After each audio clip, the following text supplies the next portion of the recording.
Speaker പറഞ്ഞത് ഭാഗികമായി മാത്രമാണ് ശരി.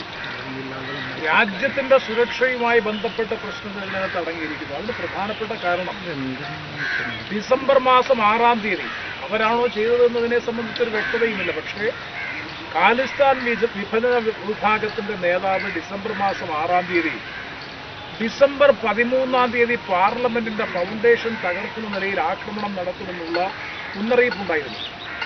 ആ മുന്നറിയിപ്പിന്റെ അടിസ്ഥാനത്തിൽ ഡൽഹി പോലീസ് ചീഫ് അതുമായി ബന്ധപ്പെട്ട് പ്രതികരിച്ചു എന്ന് മാത്രമല്ല, പാർലമെന്റും ഡൽഹി തലസ്ഥാന നഗരവും സംരക്ഷിക്കുന്നതിന് വേണ്ടിയിട്ടുള്ള മുഴുവൻ സുരക്ഷാ മുൻകരുതലുകളും എടുത്തിട്ടുണ്ട് എന്ന് ഡൽഹി പോലീസ് ചീഫ് പ്രസ്താവന നടത്തി.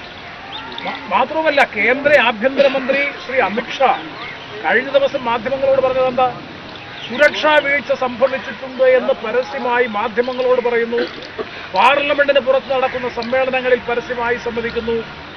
പ്രധാനമന്ത്രി ഒരു ഹിന്ദി മാധ്യമവുമായി നടത്തിയ അഭിമുഖത്തിൽ ഗൗരവതരമാണ് രാജ്യത്തിന്റെ സുരക്ഷയുമായി ബന്ധപ്പെട്ട് പാർലമെന്റിൽ ഉണ്ടായിട്ടുള്ള പ്രശ്നമെന്ന് രാജ്യത്തിന്റെ പ്രധാനമന്ത്രി സമ്മതിക്കുന്നു എന്നുണ്ടെങ്കിൽ ഞങ്ങളുടെ വളരെ പ്രസക്തമായിട്ടുള്ള മിനിമം ജനാധിപത്യപരമായിട്ടുള്ള ചോദ്യങ്ങളാണ്. എന്തുകൊണ്ട് രാജ്യത്തെ ജനങ്ങളോട് പ്രതിബദ്ധതയുള്ള അക്കൗണ്ടബിൾ ആയിട്ടുള്ള പ്രധാനമന്ത്രി രാജ്യത്തിന്റെ ആഭ്യന്തരമന്ത്രിയും സഭയിൽ വന്ന് സഭയോട് വിവരം എന്തുകൊണ്ട് പറയുന്നില്ല? ലോക്സഭയിലാണല്ലോ ഈ സംഭവം നടന്നത്.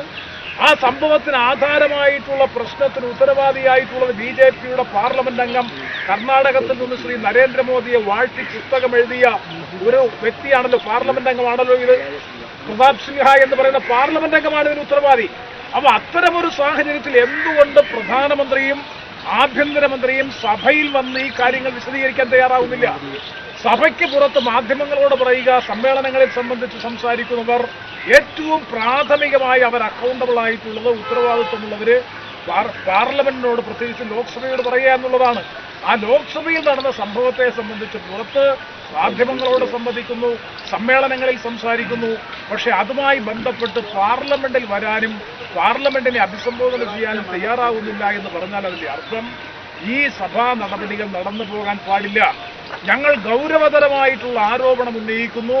3 സുപ്രധാനമായിട്ടുള്ള ക്രിമിനൽ നിയമങ്ങൾ, Indian penal code, CRPC, Indian evidence act, ഈ 3 നിയമങ്ങളെയും ഹിന്ദിവൽക്കരിച്ച് വികലമാക്കി, വികൃതമാക്കി, അതിനെ കൊളോണിയൽ ലാ മുഴുവൻ മാറ്റി ഞങ്ങൾ പുതിയ നിയമം കൊണ്ടുവന്നു എന്ന് വരുത്തി തീർക്കാൻ വേണ്ടി തിടുക്കത്തിൽ ധൃതിയിൽ തട്ടിക്കൂട്ടി ഉണ്ടാക്കിയിട്ടുള്ള ബില്ലുകൾ പാർലമെന്റിൽ ചർച്ചയ്ക്ക് വന്നാൽ ഗവൺമെന്റ് പ്രതിരോധത്തിൽ നിന്ന് പ്രതിരോധത്തിലേക്ക് പോകും.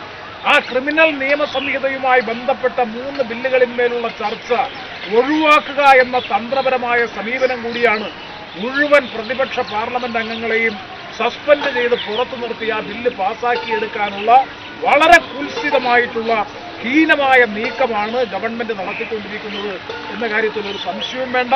അതിന്റെ ഭാഗമായിട്ടാണ്, അല്ലെങ്കിൽ പ്ലക്കാർഡ് പിടിച്ചതിന്റെ പേരിൽ, സഭയിൽ വെല്ലിലിറങ്ങിയതിന്റെ പേരിൽ കൂട്ടത്തോടെ MP-മാരെ സസ്പെൻഡ് ചെയ്യുന്നതിന് പകരം എന്തുകൊണ്ട് മുഴുവൻ ഫ്ലോർ ലീഡേഴ്സിനെയും, കോൺഗ്രസിന്റെ നേതാവായിട്ടുള്ള ശ്രീ അധീർ രഞ്ജൻ ചൗധരി, PMKയുടെ നേതാവായിട്ടുള്ള ശ്രീ TR ബാലു, തൃണമൂൽ കോൺഗ്രസിന്റെ നേതാവായിട്ടുള്ള സുദീപ് ബന്ദോപാധ്യായ, വളരെ സീനിയർ മോസ്റ്റ് പാർലമെന്റേറിയൻ ആയിട്ടുള്ള ശ്രീ സൗഗത് റോയ്, അതുപോലെ വിവിധ ഇന്ത്യൻ യൂണിയൻ മുസ്ലിം ലീഗിന്റെ സഭാ നേതാവായിട്ടുള്ള ET മുഹമ്മദ് ബഷീർ ഉൾപ്പെടെയുള്ള മുഴുവൻ സഭാ നേതാക്കളെയും കൂട്ടത്തോടുകൂടി സസ്പെൻഡ് ചെയ്യുക.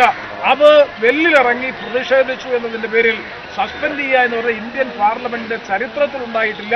അതുകൊണ്ടാണ് ഞങ്ങൾ ഗുരുതരമായിട്ടുള്ള ആരോപണം ഉന്നയിക്കുന്നത്. ഇത് 3 ക്രിമിനൽ ലോസ്, ഇപ്പോഴും ഞങ്ങൾ വളരെ ബ്ലാൻഡൻ മെറ്റീരിയൽ ആയിട്ടുള്ള എറേഴ്സ് ഉണ്ട്, ഗുരുതരമായിട്ടുള്ള പിഴവുകളും വീഴ്ചകളുമുള്ള ക്രിമിനൽ നിയമസംഹിത സഭയിൽ ചർച്ച കൂടാതെ പാസാക്കിയെടുക്കാനുള്ള അമിത്ഷായുടെയും കേന്ദ്ര ഗവൺമെന്റിന്റെയും തന്ത്രം കൂടിയാണ് പ്രതിപക്ഷത്തെ ഒഴിവാക്കി നിർത്തുക എന്നുള്ളത്. അതിനുള്ള അതിശക്തമായിട്ടുള്ള പ്രതിഷേധം ഞങ്ങൾ പ്രകടിപ്പിക്കുന്നു. കേന്ദ്ര ഗവൺമെന്റ് BJPയുടെ നേതൃത്വത്തിൽ ജനാധിപത്യത്തെ കൊല ചെയ്തുകൊണ്ട് നടത്തിക്കൊണ്ടിരിക്കുന്ന ഈ നടപടികളിൽ ശിക്ഷ വാങ്ങുന്നു എന്നുള്ളത് ഞങ്ങളെ സംബന്ധിച്ചിടത്തോളം അഭിമാനകരമായിട്ടുള്ളൊരു അംഗീകാരമായിട്ടാണ് കരുതുന്നത്. എന്നാലും അതിനുള്ള അതിശക്തമായിട്ടുള്ള പ്രതിഷേധം വരും ദിവസങ്ങളിലും പ്രകടിപ്പിച്ചുകൊണ്ട് തന്നെയിരിക്കും. പാർലമെന്റ്